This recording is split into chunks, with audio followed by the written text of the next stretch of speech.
کے خوف کے متفرق احوال، قرآن شریف کی آیات اور حضور صلی اللہ علیہ وآلہ وسلم کی احادیث اور بزرگوں کے واقعات میں اللہ جل شانہ سے ڈرنے کے متعلق جتنا کچھ ذکر کیا گیا ہے اس کا احاطہ تو دشوار ہے، لیکن مختصر طور پر اتنا سمجھ لینا چاہیے کہ دین کے ہر کمال کا زینہ اللہ کا خوف ہے۔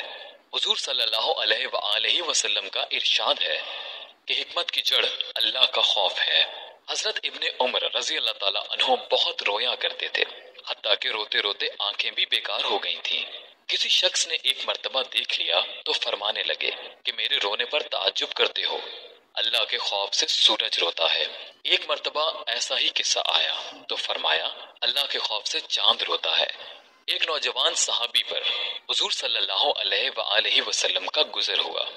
وہ پڑھ رہے تھے جب فَإِذَا انشَقَّتِ السَّمَاءُ فَكَانَتْ وَرْدَةً كَالدِّهَانِ، سورہ رحمان آیت 37 پر پہنچے تو بدن کے بال کھڑے ہو گئے، روتے روتے دم گھٹنے لگا اور کہہ رہے تھے، ہاں جس دن آسمان پھٹ جاویں گے یعنی قیامت کے دن میرا کیا حال ہوگا، ہائے میری بربادی۔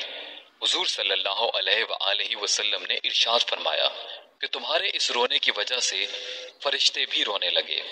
ایک انصاری نے تہجد پڑھی اور پھر بیٹھ کر بہت روئے، کہتے تھے کہ اللہ ہی سے فریاد کرتا ہوں جہنم کی آگ کی۔ حضور صلی اللہ علیہ وآلہ وسلم نے ارشاد فرمایا کہ تم نے آج فرشتوں کو رلا دیا۔ عبداللہ بن رواحہ رضی اللہ تعالیٰ عنہ ایک صحابی ہیں، رو رہے تھے، بیوی بھی ان کی اس حالت کو دیکھ کر رونے لگی۔ پوچھا کہ کیوں روتی ہو؟ کہنے لگی کہ جس وجہ سے تم روتے ہو۔ عبداللہ بن رواحہ رضی اللہ تعالیٰ عنہ نے کہا کہ جس وجہ سے تم روتے ہو۔ عبداللہ بن رواحہ رضی اللہ تعالیٰ عنہ نے کہا کہ میں اس وجہ سے رو رہا ہوں کہ جہنم پر تو گزرنا ہی ہے، نامعلوم نجات ہو سکے گی یا وہیں رہ جاؤں گا۔ زرارہ بن اوفا ایک مسجد میں نماز پڑھ رہے تھے۔ فَإِذَا نُقِرَ فِي النَّاقُورِ، سورہ مدثر آیت 8 پر جب پہنچے تو فوراً گر گئے اور انتقال ہو گیا۔ لوگ اٹھا کر گھر تک لائے۔ حضرت خلید رحمت اللہ علیہ ایک مرتبہ نماز پڑھ رہے تھے۔ كُلُّ نَفْسٍ ذَائِقَةُ الْمَوْتِ، سورہ آل عمران آیت 185 پر پہنچے تو اس کو بار بار پڑھنے لگے۔ تھوڑی دیر میں گھر کے ایک کونے سے آواز آئی کہ کتنی مرتبہ اس کو پڑھو گے، تمہارے اس بار بار پڑھنے سے 4 جن مر چکے ہیں۔ ایک اور صاحب کا قصہ لکھا ہے کہ پڑھتے پڑھتے جب سورہ یونس آیت 30 پر پہنچے وَرُدُّوا إِلَى اللَّهِ مَوْلَاهُمُ الْحَقِّ، تو ایک چیخ ماری اور تڑپ تڑپ کر مر گئے۔ اور بھی اس قسم کے واقعات کثرت سے گزرے ہیں۔ حضرت فضیل رحمت اللہ علیہ مشہور بزرگ ہیں، کہتے ہیں کہ اللہ کا خوف ہر خیر کی طرف رہبری کرتا ہے۔ حضرت شبلی رحمت اللہ علیہ کے نام سے سبھی واقف ہیں۔ وہ کہتے ہیں کہ جب بھی میں اللہ سے ڈرا ہوں اس کی وجہ سے مجھ پر حکمت اور عبرت کا ایسا دروازہ کھلا ہے جو اس سے پہلے نہیں کھلا۔ حدیث میں آیا ہے کہ اللہ جل شانہ فرماتے ہیں کہ میں اپنے بندے پر 2 خوف جمع نہیں کرتا اور 2 بے فکریاں نہیں دیتا۔ اگر دنیا میں مجھ سے بے فکر رہے تو قیامت میں ڈراتا ہوں، اور دنیا میں ڈرتا رہے تو آخرت میں بے فکری عطا کرتا ہوں۔ حضور صلی اللہ علیہ وآلہ وسلم کا ارشاد ہے کہ جو اللہ سے ڈرتا ہے اس سے ہر چیز ڈرتی ہے، جو غیر اللہ سے ڈرتا ہے اس کو ہر چیز ڈراتی ہے۔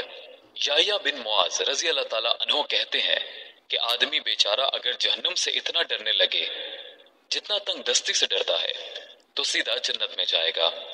ابو سلیمان دارانی رحمت اللہ علیہ کہتے ہیں جس دل میں اللہ کا خوف جاتا رہتا ہے وہ برباد ہو جاتا ہے۔ حضور صلی اللہ علیہ وآلہ وسلم کا ارشاد ہے کہ جس آنکھ سے اللہ کے خوف کی وجہ سے ذرا سا آنسو خواہ مکھی کے سر کے برابر ہی کیوں نہ ہو نکل کر چہرے پر گرتا ہے، اللہ تعالیٰ اس چہرے کو آگ پر حرام فرما دیتے ہیں۔ حضور صلی اللہ علیہ وآلہ وسلم کا ایک اور ارشاد ہے کہ جب مسلمان کا دل اللہ کے خوف سے کانپتا ہے تو اس کے گناہ ایسے جھڑتے ہیں جیسے درختوں سے پتے جھڑتے ہیں۔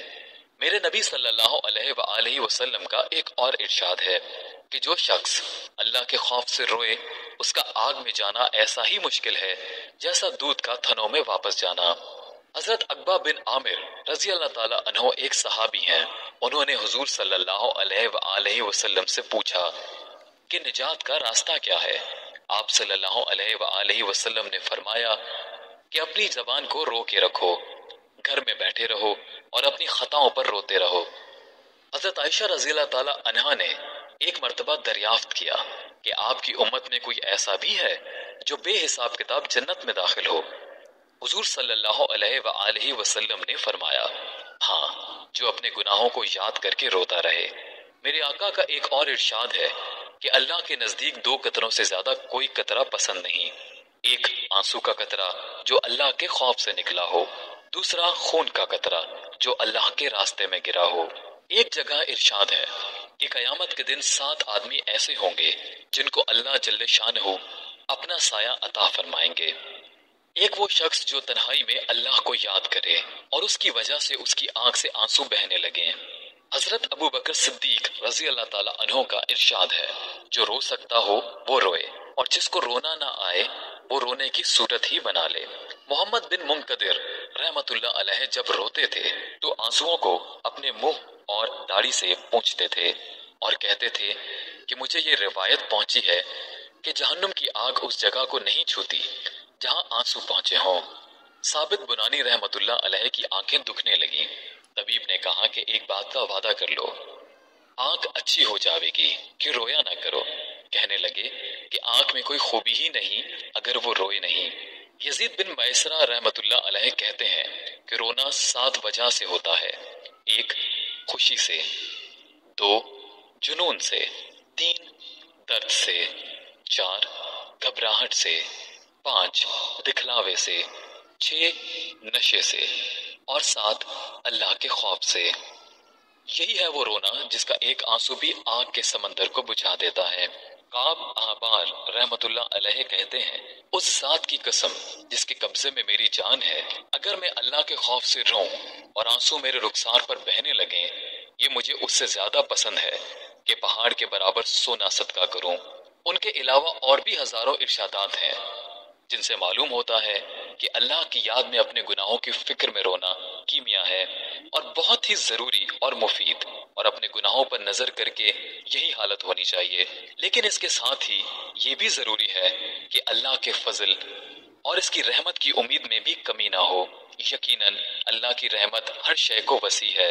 حضرت عمر رضی اللہ تعالیٰ عنہ کا ارشاد ہے کہ اگر قیامت میں یہ اعلان ہو کہ ایک شخص کے سوا سب کو جہنم میں داخل کرو تو مجھے اللہ کی رحمت سے یہ امید ہے کہ وہ شخص میں ہی ہوں، اور اگر یہ اعلان ہو کہ ایک شخص کے سوا سب کو جنت میں داخل کرو تو مجھے اپنے اعمال سے یہ خوف ہے کہ وہ شخص میں ہی نہ ہوں.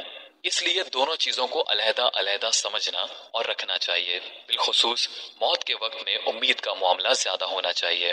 حضور صلی اللہ علیہ وآلہ وسلم کا ارشاد ہے کہ تم میں سے کوئی شخص نہ مرے مگر اللہ تعالیٰ کے ساتھ حسن ظن رکھتا ہوا.